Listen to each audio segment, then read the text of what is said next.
भारतीय जनता पार्टीचा जय श्रीराम.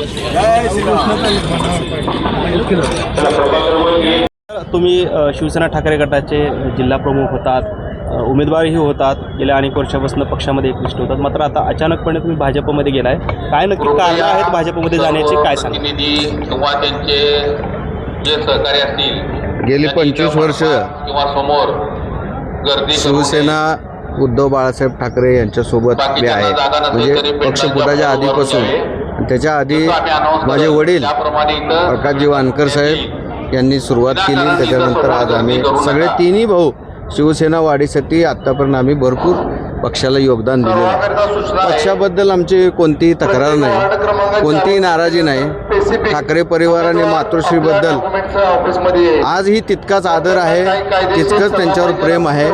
नेता म्हणून आम्ही त्यांना मानतोच. पण प्रभागामध्ये, जिल्ह्यामध्ये, शहरामध्ये ज्या प्रकारचे विकासाची कामं आहेत किंवा माझ्या मतदारसंघामध्ये जे लोकांना आम्ही आश्वासनं दिलेली आहेत, मी 2014ला विधानसभा सुद्धा लढवलेली आहे. 15 वर्ष झालं आता आमच्या घरात नगरसेवक पद आहे. हे करत असताना लोकांना जी आश्वासने दिलेली आहेत ते काम करण्यासाठी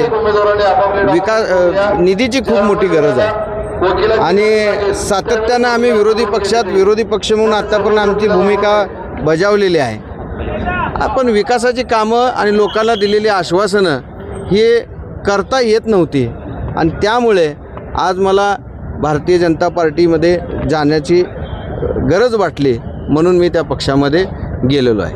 त्याकरता 4 फॉर्म आपल्याकडे होते शिवसेना ठाकरे गटाचे, मात्र ते न भरता तुम्ही थेट भाजपचे फॉर्म भरल्यामुळं शहराध्यक्ष जे ते नाराज दिसत आहेत. त्यांचं म्हणणं तुम्ही पक्षाशी द्रोह केला. असं काय द्रोह वगैरे नाही आहे. मला माझ्या ज्या तत्कालीन पक्षातल्या कोणत्याही माझ्या सहकाऱ्यांवर कोणतीही टीका टिप्पणी करायची नाही आहे.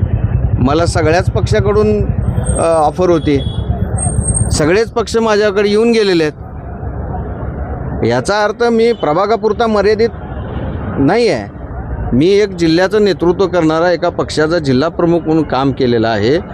आणि आज भारतीय जनता पार्टीमध्ये आमची जी वानकर परिवाराची ताकद आहे, जो आम्हाला मानणारा वर्ग आहे, तो पूर्णपणे आम्ही भारतीय जनता पार्टीमध्ये विलीन करून आज माननीय मोदी साहेब असतील, माननीय अमित शाह साहेब असतील आणि राज्याचे नेते माननीय मुख्यमंत्री देवेंद्रजी फडणवीस साहेब आणि आपले पालकमंत्री आदरणीय जयाभाऊ गोरे साहेब यांच्या नेतृत्वाखाली आणि आपले विजयकुमार देशमुख साहेब, सचिनदादा कल्याण शेट्टी साहेब, सुभाषबापू देशमुख, देवेंद्रदादा कोटे, आदरणीय दिलीपराव माने, त्याचबरोबर रोहिणी तडवळकर साहेब यांच्या मार्गदर्शनाखाली भारतीय जनता पार्टी हा पक्ष आणखी मोठ्या प्रमाणात वाढवण्यासाठी त्यांच्या नेतृत्वाखाली आम्ही भारतीय जनता पार्टीत प्रवेश केलेला आहे.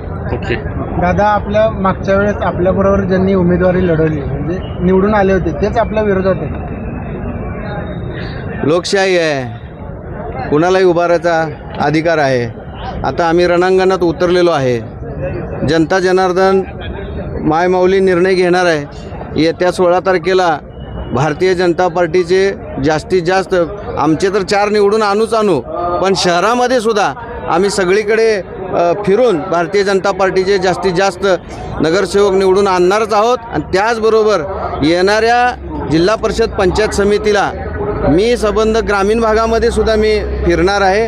आणि भारतीय जनता पार्टीचं प्रामाणिकपणे काम करून आता सदैव त्यांच्याशी आधी शिवसेनेमध्ये एकनिष्ठ म्हणून माझी ओळख निर्माण जी झाली होती, आता इथून पुढे सदैव भारतीय जनता पार्टीचा कार्यकर्ता आणि या सर्व नेत्यांना आपला नेता मानून त्यांच्या नेतृत्वाखाली, मार्गदर्शनाखाली एकनिष्ठपणे काम करेल असं वानकर परिवाराच्या वतीने मी ग्वाही देतो. दादा, पॅनलमध्ये कोण कोण आहे नेमकं? आमच्या पॅनलमध्ये मी प्रभाग क्रमांक 6मधून सर्वसाधारण म्हणून मी स्वतः गणेश वानकर आहे. त्याचबरोबर माझे जुने सहकारी जे माझ्यासोबत निवडून आलेले आहेत, माझ्या सुनील बापू खटके आहेत. त्याचबरोबर आमच्या मृण्मयीताई गवळी आहेत ओपन महिलामधून, आणि SC महिलामधून आमच्या सोनाली गायकवाड ताई आहेत. ठीक